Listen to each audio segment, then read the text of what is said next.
The first rule of staying safe, be aware of your surroundings. That's why you need Crime in Place, the iPhone app that keeps you aware of crime rates anywhere you are, want to go, or just need to know.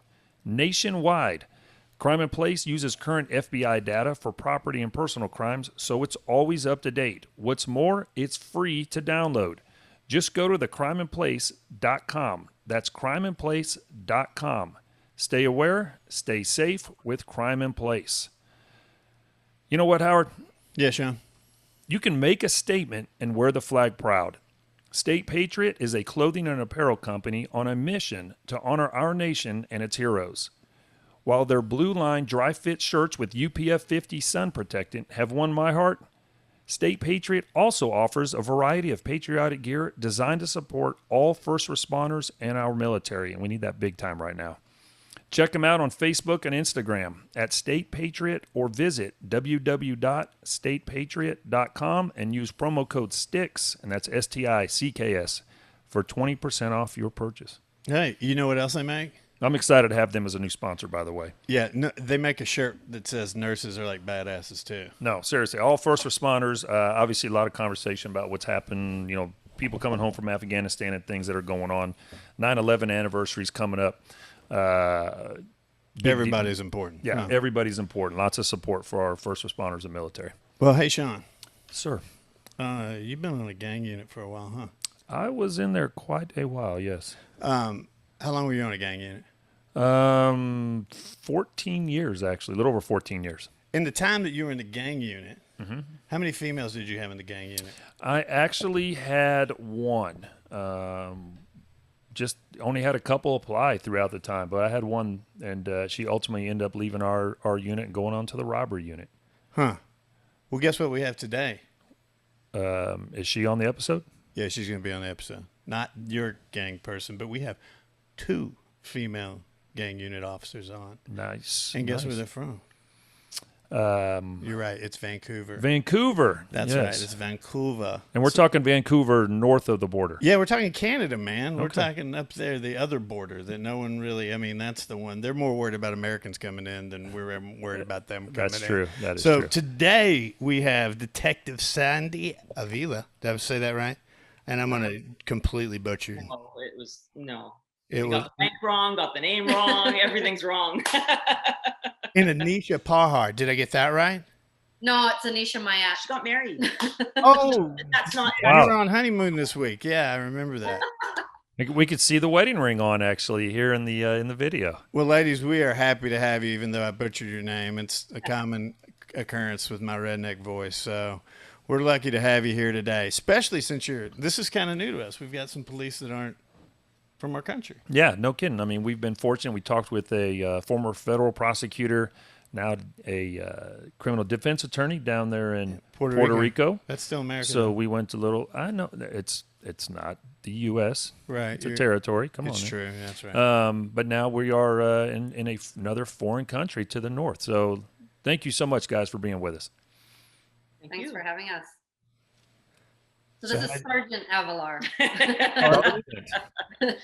Is that a promotion? Yeah. I got bad intel. Well, he also wrote AVELA and stopped there. So he didn't put the R at the end either. I like it better. I might. Yeah. Well, excuse me, Sergeant and Detective. So how do you guys come as a duo? This is kind of interesting. Reached out to you, and it ended up being a pair. Well, hold on one second, and I apologize, guys. Howard usually is not like running the beginning of the episode type of deal. This show is called Coptales&Cocktails, and one of the things we do on here is we drink a cocktail. And he is already skipping that part of the process. What? And for those that are watching at home or see this on YouTube, we are both holding up bottles of Eagle Rare right now. This is true. But Howard Yours is more full than us. What's that? Hey, Canadian, I assure you, we have more. So we've got them stacked. we got a second Pull out bottle. the big guns. Let's go. Yes. But we completely skipped to the part where we're supposed to have a cocktail here on the episode. So I did. I'm sorry. I was in a rush. Eagle Rare is what we are drinking. This is true. And we do have our You guys have good homeboy taste. friend, audio video helper guy, Jason, Scooter Gang, whatever. Well, he's over here too, so he drinks with us whenever we do these things. Okay. So first of all, cheers to you guys. Thank you so Cheers. much for being here with us Cheers. on Appreciate Coptales. it. All right. As Howard was asking there, Oh. how exactly did the two of you guys come to be in law enforcement, let alone working together? Law enforcement story is good. Sure. So I'm actually originally from New Zealand, and while I was obviously out there, my dad's brother was actually one of the first gang officers in the area that we were in. And I remember reading it in the newspaper, and I was 8 years old, and it's kind of corny, but I was like, one day I'm going to be a gang cop, and then I went through my adolescence and kind of forgot about that birthday wish that I had, but kind of came back around and did him proud and got into policing. I started off working in covert intelligence and doing kind of like wiretap stuff for organized crime files. I did that for almost 6 years. And then I went on to frontline with the Vancouver Police Department. And I'm in my 13th year with them now and with Gang Squad. And it's So when you were doing wiretaps, was that there in New Zealand or was this there in Canada? No, this is once I migrated to Vancouver, Canada. So we were doing, a lot of people don't realize this, but Vancouver is a port city, and it's one of the org crime capitals in the world. So we have so much coming in through our ports, land, air, sea, right? So with that has been so many high level kind of files that are cross border and international. So there was, a lot of opportunity to do what we call part 6, which is intercept. On audio, and video and surveillance of high value targets. So I got to work some pretty amazing files where we did a lot of arrests with DEA, and one of our really big players got arrested on the way to Mexico. We had the flight stop in Texas, and then we got a video from our friends there in the US of him basically urinating himself while he was getting arrested. So, we've had some pretty awesome experiences partnering up with stateside as well for a lot of these files. So But that's a big jump coming from New Zealand to Canada. What made you move to Canada? I mean, my mom, she's Canadian, my dad's Kiwi. And Okay. You came as a teen. yeah, I came as a teenager. It was obviously very hard, where it's rugby culture there, and you live, eat, and breathe it. It's Sure. so that was, well, yeah, that's a New Zealand silver fur, and it's kind of the rugby All Blacks, best in the world. Thank you very much. But yeah, so I digress. But Sandy used to hear this all the time. She's basically an honorary Kiwi. But yeah, so we, had a dairy farm out there, kind of did that, moved out here, and to my parents, they felt that there was more opportunity for my sister and I. And yeah, we came out here and I became a cop. shit, I don't know. I'd like to live in a dairy farm in New Zealand. That sounds ideal. I mean, Oh, it's actually super fun. It's awesome. How about you, Sandy. Sergeant Sandy Avelar? Noticed I said it properly. How about yourself? How'd you get into it? You know what? I think I could go, yeah, my great grandfather was a cop in Portugal, but that's not even the thing. So I think that some people are just born with it. My dad was in the military, but not a cop. I think you're just born with it in your blood, and that's the one job you're meant to do, and that's what you do. And that's kind of where I am, right? It was always, for me, you're too little, you're too nice, you're too this, you're girl. I started policing in the 90s, so I just started my 24th year. And it was, it had nothing to do with naysayers, had nothing, I knew I needed to do it. And anyone who is a cop gets that, even with other lines of work. Right? My sister's a nurse. yeah, you don't do it because you want to do it. You do it because you're meant to do it. Yeah. And so that's just how I came into it. Just had to. So when you were 24 years ago, how many women were in your, what do you call it? Agency? No, Or your academy class? Yeah, that's what you call it, right? Yeah. Do you guys have an academy class? Vancouver's been fairly, I'll say, progressive. Like we're quite a progressive agency. But having said that, it was like a third women, a third minority, a third white male, Caucasian male, right? So you could look at the class, but the standards weren't lowered for us, if that makes sense, right? It wasn't like, oh, we'll take these crappy people just because of, it wasn't like that, right? Well, they shouldn't. They shouldn't be. I mean, for this line of work, standards should not be lowered for anybody to get into it. No, exactly, right? Because you end up with a disaster. So Absolutely. there were 6 in my class of 24 4. We had other agencies too with us. So I think it was Vancouver was 666, 18 of us in the class of Vancouver. And there were four Vancouver women. Gotcha. So how did you guys come to be partners in that? And are you partners or are you just? Yeah, so we basically, I mean, obviously Sandy's senior, and I kind of had known about her as we were working. She has a reputation, and a great one. I'd say, what's this reputation? Yeah, it's okay. You could e-transfer me later. But anyways, yeah, no, she has a great reputation, and I think for like what Sandy was saying, like you have it in you if you want to be a law enforcement officer. With that too, specifically gangs, like gang work is so specialized, and I think you have to be cut kind of from a certain cloth to be wanting to do that line of work, especially as a female. And I'm not trying to say that as trying to have advantage as a female, not at all. If anything, it's quite often when you're dealing with org crime guys or Hell's Angels, we'll get into some stories, they don't typically look at women as gang officers historically. So Sandy was the first female to work in the overt uniformed gang capacity. And it was something that I always wanted to do. And then I got brought on, and right away we were like, hey, we need to team up. And we were the only female gang partnership in Canada.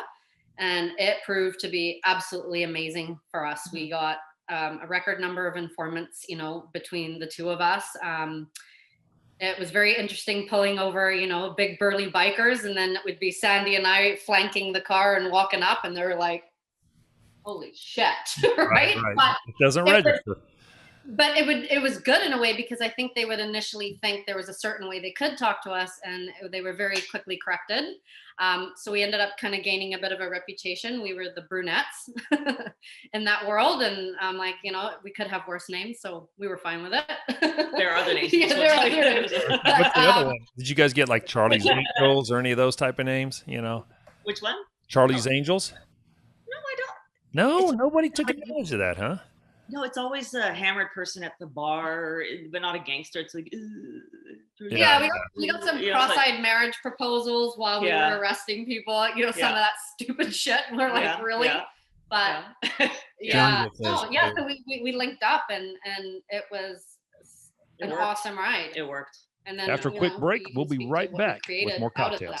Yeah. So the thing with so our department in particular has a tenure policy. So you're only allowed 5 years in one unit, then you have to move on. So I wish I could stay there for 14 years or 15 years for the rest of my career. And if I had, I don't know that I would have gone for promotion, because it just would have done my shtick. It would have been great. But we have 5 years and you have to leave. So unfortunately, we knew that we'd be broken up. We had to break up. We're moving. And but we had other ideas too in mind. So we wanted to, Vancouver's very heavy, as Anisha said, with organized crime and that, and all the programs are focused towards boys and men and young men. And there was really nothing for women, because women were always ignored. It was like, oh, she's just and the gang girls in Vancouver aren't so much, we're not looking at gang tattoos and that. You're looking at bam, bam, bam. Like everything is beautiful woman. Supermodel, right? They're basically organized crime wives. Yeah. No kidding. Yeah, so that's what we have here. So, and we'll add to what you won't see. I don't know are you in Tulsa? I am. Yeah. So you probably have, I'm making assumptions too, that you'll have gangs who belong to certain areas, and that's how they operate. We don't have that here. It's Mike. Yeah. Yeah, so here in the U.S., it depends by the city, as far as those that are geographically based, or they control a certain area and things like that. L.A., big time. I mean, that's exactly how it is. Parts of Chicago, some areas of New York, but here in Tulsa, there are small neighborhoods that are controlled, or primarily one gang is there, but they are very, they're nomads. I mean, they're all over the city, and when I first came on back in the late 90s as well, it was a little bit more, guys kind of ran an area, but a lot of that had to do with the dope trade. That's when everyone was selling crack out in the open. And so it was like, man, this gang, that's who's selling dope out in this area. Now nobody sells dope out there like that anymore. Everything is done, through social media and stuff like that.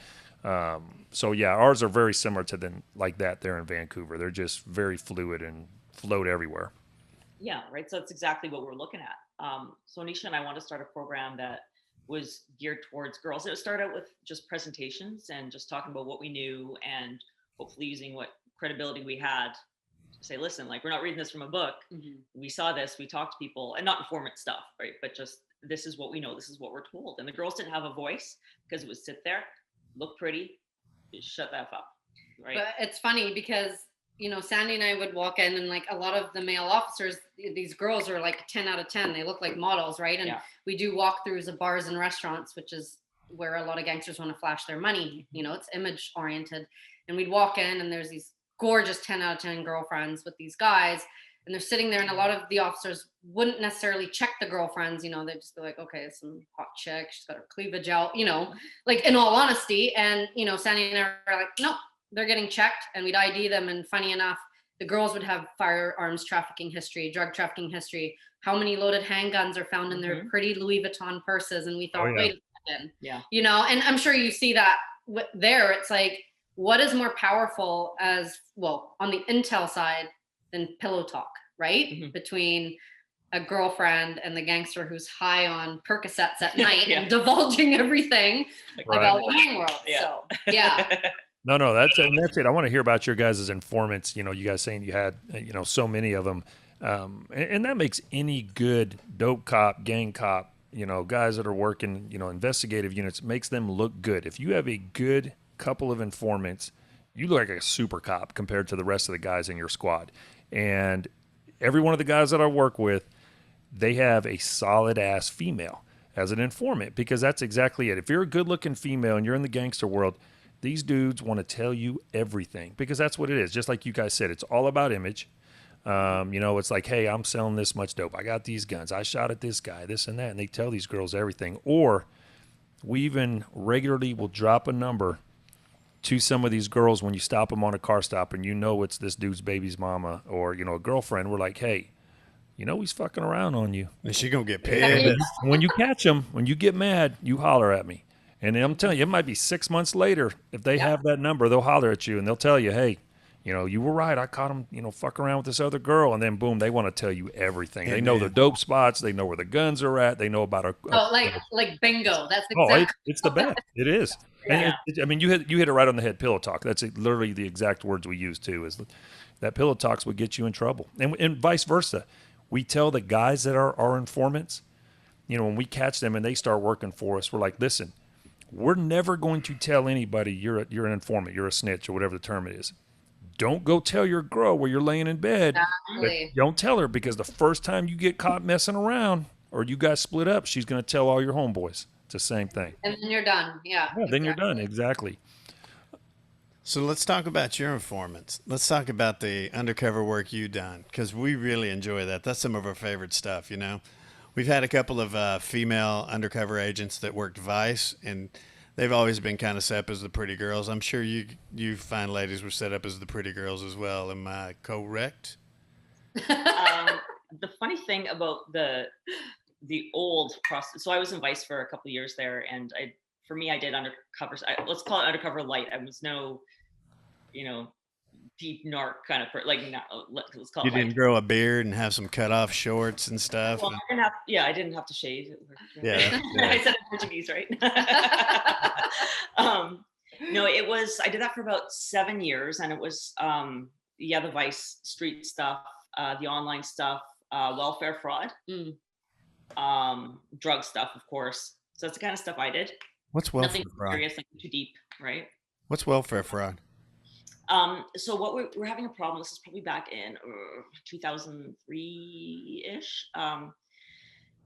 Shady slumlords would have these, you know, those SROs, the single occupancy, basically Apartments, like hotels and poverty stricken basically areas. Cockroach infested rooms. Yeah, give us this is the amount you get for checks. Here's your welfare check. You know what I mean? Give me a portion of it, and we'll just say you're staying here. I'll give the rest cash. So they're doing a lot of that kind of thing just to make money off people and like double and triple rent the rooms. right? So, oh God, we did things. This was in the news. I'm not just because it was so horrific. Like they had one guy in my unit passed himself off as someone who had severe intellectual abilities, and they took advantage of him like that. They snapped it up. So they would, you know, here's my welfare check. I want a room. And they go, okay, well, here, how about I take your check, we cash it, or you cash your check, and you give me X amount of money. I give you $40, and that's our arrangement, right? So you get some cash. So he's, things like that. It was just low. It was just real garbage stuff. Shady. Yeah.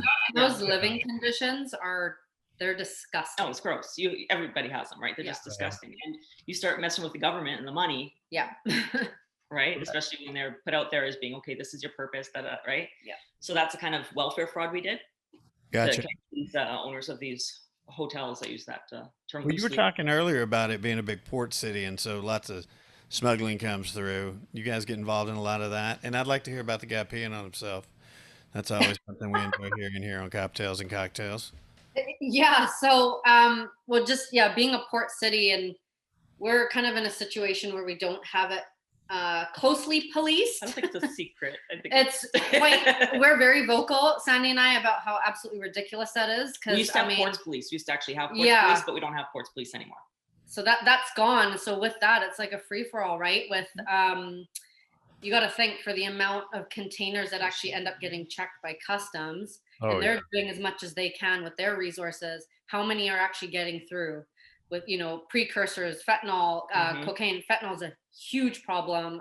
Sandy can get into like all the overdose. Basically, we're in a crisis here in Vancouver with the overdose situation with fentanyl, which I know we're seeing across North America quite a bit. But yeah, just being a port city, you have your, enforcement, like your Hells Angels, with your Asian organized crime. And for so many years, it was so stuck to one ethnicity, but they've realized that multi-ethnic business deals are how it's going to work because it's money, right? And you have your Asian connections for your precursors coming from China, and then the Hells Angels kind of have the muscle, right? And can kind of do the frontline stuff. And then you have what we have Indo gangsters out here, which are descendants from India, who are actually quite violent and are doing most of our brazen shootings here, but they are of course ordered by Asian organized crime and Hells Angels. So everyone's kind of tied.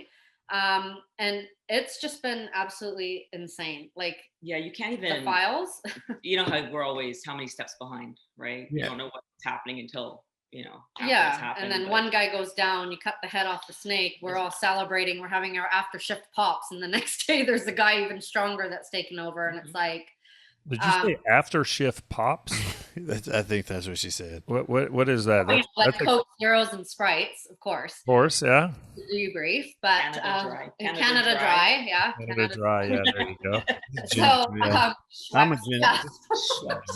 But just one thing that we've really seen is just the like, for example, Hells Angels in the States, you'll, from what we know and what we've heard on files, there's kind of a certain hierarchy within that, and we have that here too. But we have Hells Angels here that on paper, this is on paper, so you obviously know they're worth way more than this, are worth, almost $20-30 million. Jesus. So we're talking really high level. They're not dirty. Crime. They're not like Sons of Anarchy dirty. Yeah. They're not where they came from. They're smart. They're very. That's the difference. That's the difference. Yeah. Well, that's the difference with your organized, your motorcycle gangs. There is a hierarchy. There are rules and bylaws that they have within themselves. They keep each other in check, and that's different to your street gangster, because those guys, it's a free for all. I mean, there's a guy who's an OG that everybody looks up to, type of deal. At least I'm speaking, for us down here in the States.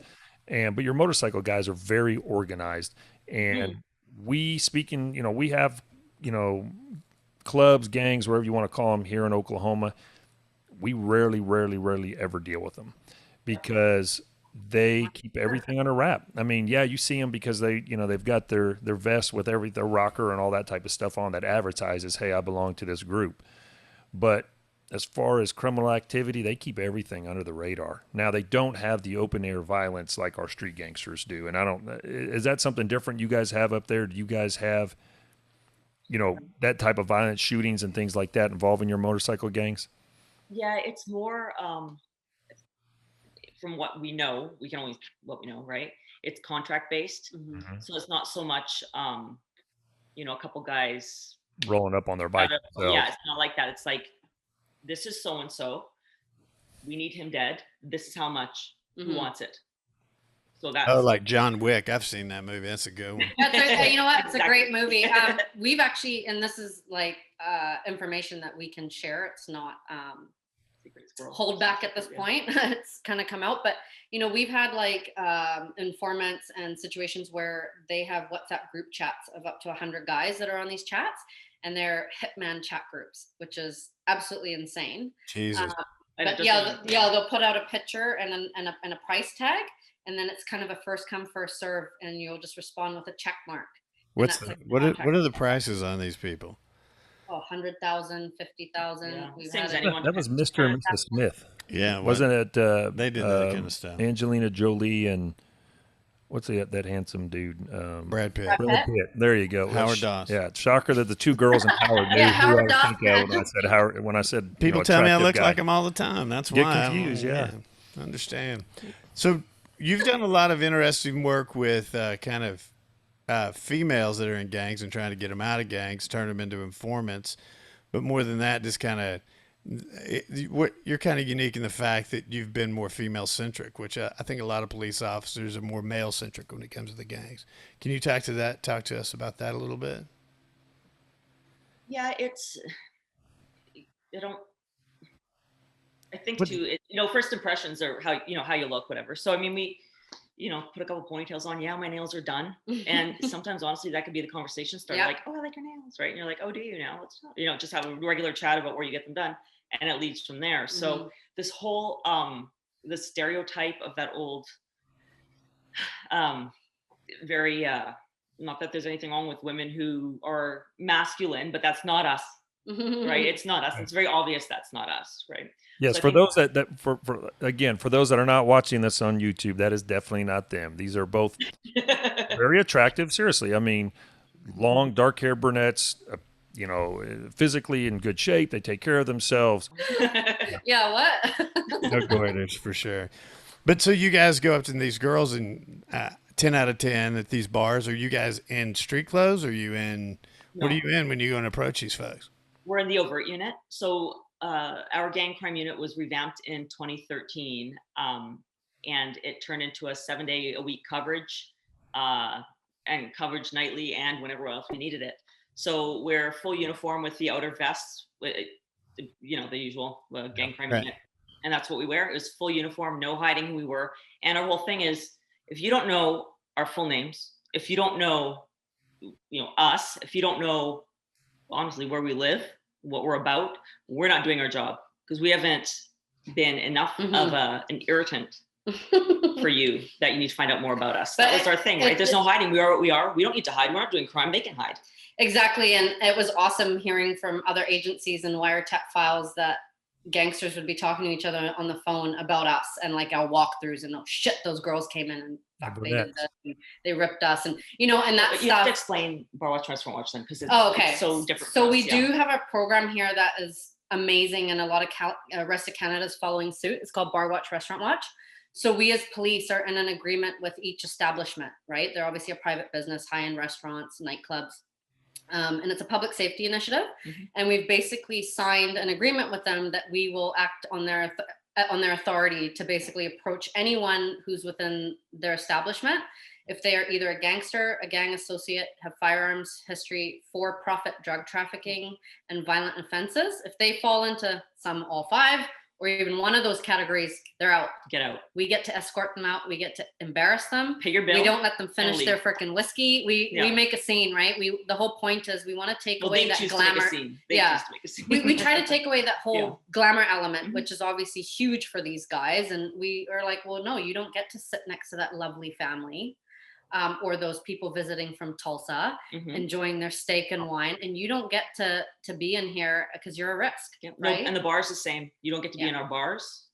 Any, whatever the hottest nightclub is at the Yeah. moment, right? Is this something that had to get, like approval at a city level, at, I don't know, you got Providence or states or what, whatever you Yeah. guys have Territories. up there? I mean, territory. There you go. Yeah. You guys had to get approval, through government or something like that to be able to do this type of thing? Yeah, it's been vetted.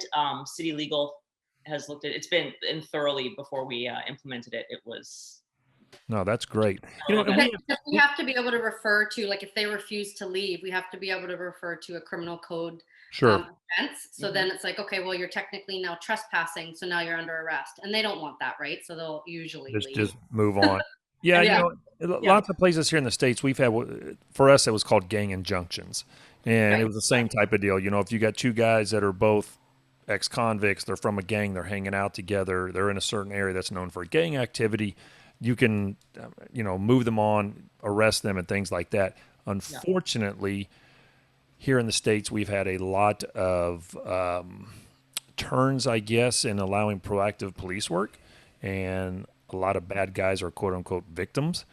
And cities like LA have gotten rid of these, and it is a great tool to combat violence. And a lot of these places are seeing these things shoot back up. You know, it's well documented here in the U.S. right now over the past years. A lot of things that are going back up, but it's those type of, might seem like a small crime, like you're messing with somebody, you're pestering with them, but it prevents a lot of problems by squashing it there, like you guys are doing. Yeah, our record shoot went down to 0 after the program was in. Nothing. No one's walking in. These. Oh God. Well, and that's what happens. The guys get tired of getting Harassed. well, it's not harassed. It's legal for us to do this. Of getting, you It's know, Canada. getting their evening changed to their plans and getting embarrassed, so they quit going out. They quit doing it. Dude, I'm all about harassing people who are doing criminal stuff. Well, the word harassment is used in a negative I understand, but way towards police. I think that's, hey, if I was a business owner and you had some slime bags in there that were, you know, I mean, people pretty much know who the bad guys are, right? The family know, like the two guys from Tulsa visiting to have steak and wine would know that these are bad guys and would probably want to leave the establishment. So it's good for the business owner too to keep it clean, We've right? had so many people, actually a lot of tourists from the States that are like, this is Like, what's amazing happening? what you guys are doing. We just want to thank you because we were uncomfortable sitting next to those guys and girls. Like we felt something was off. So they're like, you know, and hearing that is like, okay, you know, this is why we do it. We want people to feel at ease that deserve to be there. But we get the same thing, you know, being accused of you're racist, you're this, you're Oh, absolutely. and whatever. No, like you, out of everyone here, we didn't look at a phone book. Did I actually just say phone book? Yeah. Stop. Okay. She doesn't look that old, but she's that old. Yeah, you did come on in the 90s. You said it yourself. Old. Yeah, we didn't age ourselves before. I would just shut up now. Yeah. No, okay. So let's jump in. So I want to hear some of the stories. Either, you know, you guys called it, what do you call them, files? I mean, for us, that's what we call it, like a Title III. It's a wiretap. You know, a case that's wrapped up, done with. You know, give me a good one back from your time when you were doing those. Okay, so the sex or the oh yeah, so What did I hear? The sex. the sex. six. Oh, wait. Oh, the six. I heard. Let's Zero do the plus six. one. then. Yeah. That's a Canadian accent right there. Hey. Well, we yeah, like I'll get into that one with so we had a gang here, like we were talking about multi-ethnic groups, right? It's really big here in Vancouver. It's a melting pot, so the gangsters got to roll with it too. So we had a gang here called the United Nations. Swear to God. Which is Do they have United patches? Do they have patches on there? yeah, like Yeah. it's They were Benetton ridiculous. colors. Yeah, like it's ridiculous. They all have the same haircuts. That helmet. But anyway, so they go by the UN, right? And they're one of their founding members. Clayton was doing a lot of cross-border stuff, and he had a bunch of conspiracy charges out of the States. Mhm. So we had him here on wire. You know, he's organizing going as a guest to a Mexican wedding, right? Direct flight, can't step on U.S. soil because he knows he's done.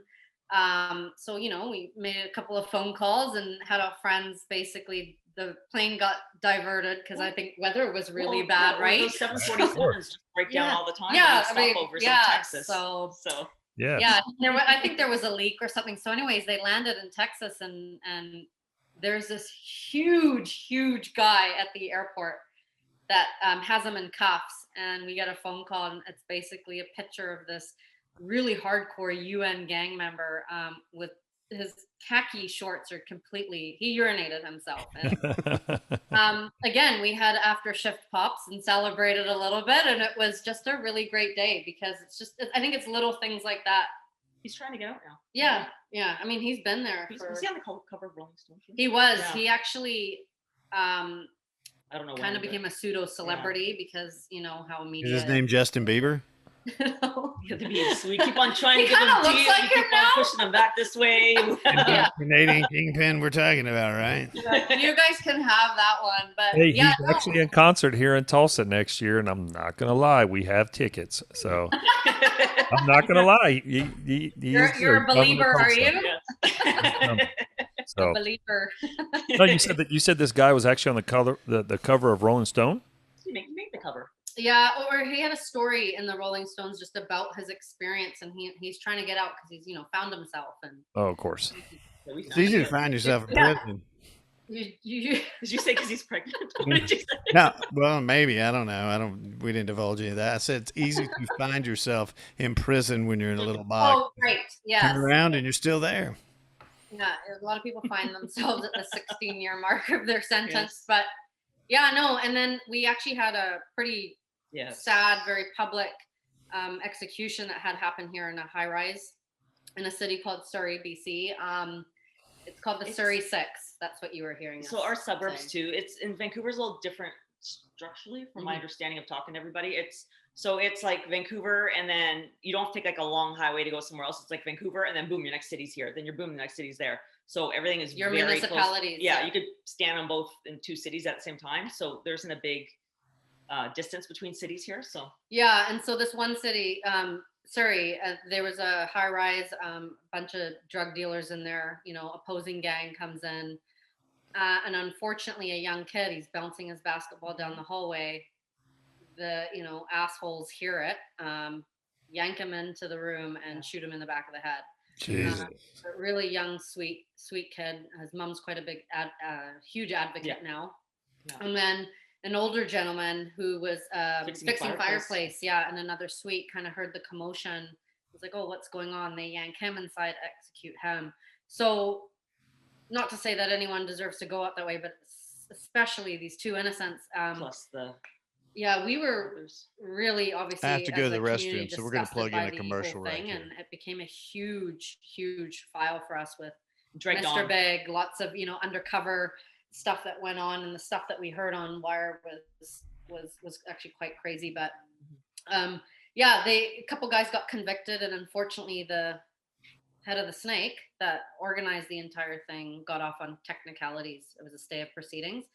Broke our heart. Like, Yeah, it's very violent guy, responsible for so many deaths, and And is he still out there now?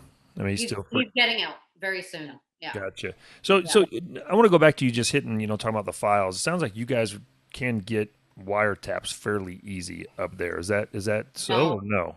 I mean, because it's we do a handful of them. I mean, here in Tulsa, but it's a nightmare to try to get Absolutely. the paperwork done for one. So much. Oh, it's binders about this Yeah, thick. Okay, and yeah, 10 okay. pounds. All right, same deal. It's Yeah. the last line of investigative. Yep, that's exactly. You have to show everything else has not worked, and that's why we need this type of deal. I also have, I mean, I know it's unique to people in the States, but we've Mr. Big operations up here. So it's a huge undercover project, or where there's somebody you get to meet the mob boss, right? Well, the mob, and it's no secret. People keep falling for it over and over again. And I'm not sure people can argue different reasons that They're we've done usually this, high. but people have fallen for this. I'm gonna call it a trick, but this. Yeah. Oh, look at him. He just finished. Big boy. But we can use Mr. Big operations to go after someone in that sense, which you can't do down there, is my understanding. And if you look it up right now, there's tons of, coercion or manipulation, and this and that, right? Well, we didn't tell somebody to go kill somebody. Sure, exactly. He fell for this. So how's that much, right? Well, hey, one of the things that when I was, you guys, I did a little research on y'all. You were talking about the use of social medias in gangs, like Instagram, and kids getting offered drugs constantly through social media platforms. Yeah.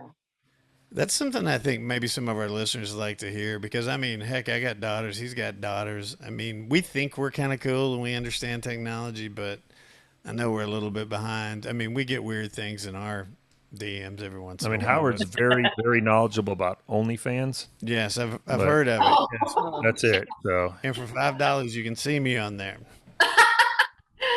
What's your handle? Sorry. It's called Howard and Sean and our friend Jason. And with promo code Only STICKS, you get hands. 20% off. Only hands. Only hands. Brings it down to ours is called Only Hands. It's not Only Fans.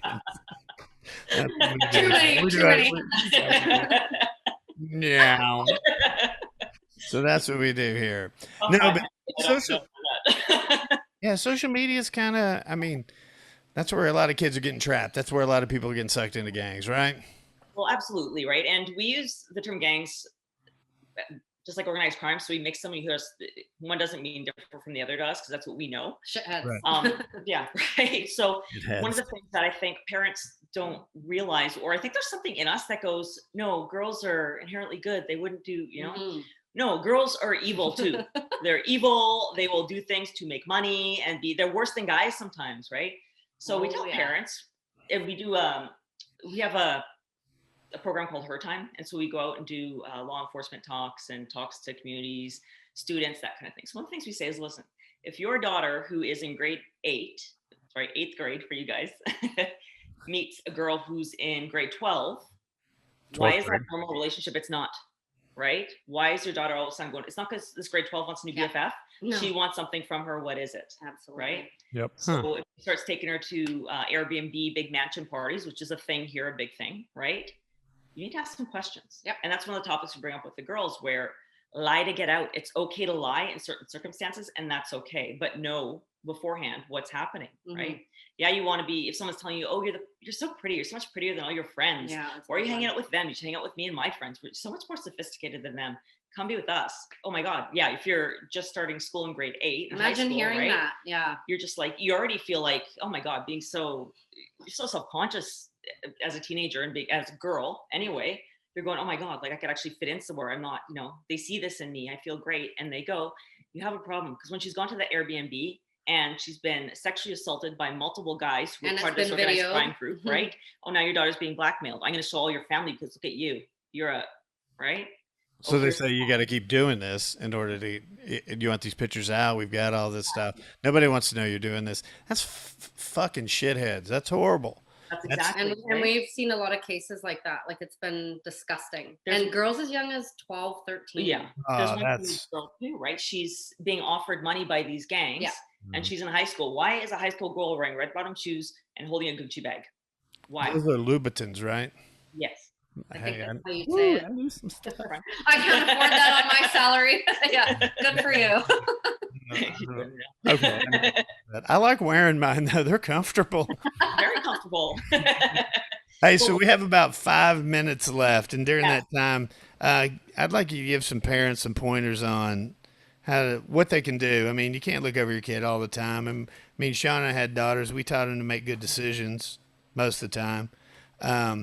What else can parents do to kind of keep their kids safe with this rise of social media predatorship or predatory? It's very, very important. And I know a lot of people want to be their kids' friends. Like I'm a mom. I have a girl that's turning 11 going on 23. But, I think it's very, very important. You get to ask questions. Have the friendship, but you get to ask questions. You get to be the parent and don't blur those lines. And I think we have a duty and a responsibility to make sure that our kids are safe. And one of the biggest things is, monitor the social media, unfortunately, and give them tips on, hey, if someone's coming into your DMs or sliding into your DMs and you don't know them, and there's that gut feeling you have, follow that. Your intuition is strong. God gave you that for a reason. Like, listen to that.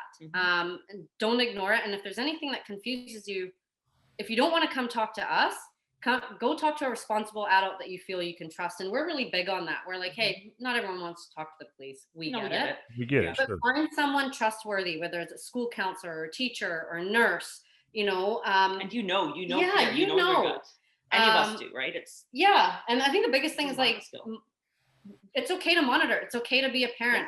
And it's okay to be their friend. Nosy. Be freaking nosy. Exactly. And I am. And my daughter probably hates me, but I don't care. I am going to be up her ass for a very long time because we see what's out there, and there's no way any of those predators, girls or boys, are coming anywhere near my little angel. Thing. Girls and guys, not just guys. Yeah, they will. I imagine that You wouldn't shoot him, but I imagine you'd take care of him pretty well. If they Oh could. yeah. Oh And yeah, I love that accent. That's awesome. There's a WhatsApp chat group for Yeah. this. Yeah, we do our own chat group for that too. The Hitman have one, you have one yourself. So, well, lady, it's been a pleasure having you. It's kind of interesting to hear how things go on up north to our northern neighbors. Hey, before we let you go, how big is your agency there? 1450. Okay, so you guys are good size. Yeah. Yeah, It's you guys the are big. third biggest in Canada, I believe. Not including the RCMP, Right. or the amount of police, which we're not. You guys don't have to wear the hats. No. They are pretty though when they dress up. Aren't Yeah, they look They look great. very pretty. Red. And are they all red? Is it black boots? What You is guys it? make fun of them like we do with other agencies here. They're all red. No, brown I have hat, we have great mountain high friends. browns, and Yeah. they're brown. Satchel? Not satchels. Oh. Satchels a thing. Oh, holster. No. Sam Brown. Sam- Sam Brown belt. Oh yeah, the Sam Brown. But can we also say thank you for, what Yeah. you do in the ICU as a nurse? Like Oh, love it. we love our hospital staff, and we know you guys have had a heck of a year. Our sisters know. are both frontline hospital workers, and have to give them a huge shout out. Absolutely. Well, we appreciate it. Just everybody, just do your thing. Yes. It's been an Cheers. exhausting year. Hey, I was gonna say something. Well, I but thought Howard wasn't supposed to be political. He's the one that says at the beginning and wants to close out with something political. Hey, I'll we're good say with is it. that I really enjoy Canada. I've been there one time. I went to Niagara Falls. Oh. They almost didn't let me in because I told them that I had gotten a misdemeanor DWI when I was like 18, and they were like, "Oh, we don't know if we want to have you in here." And I'm like, "I'm not gonna get to come to Canada." And a French accent, so it was more like we do If I not would've- know. No, We're gonna yeah. come inside our country, and yeah, it makes it more irritating. But you guys are welcome That's to a the Maddie West show. Coast Yes. anytime. Open We will take you invitation. out to a restaurant where there's no gangsters because we take them I'm out. not scared of gangsters. Come on now. I am a little bit. Maybe we'll let you guys do it then. Deal, All right. Deal. Cheers, ladies. Hey, ladies, Thanks for cheers. being Thank on. you so much. Guys. Bye.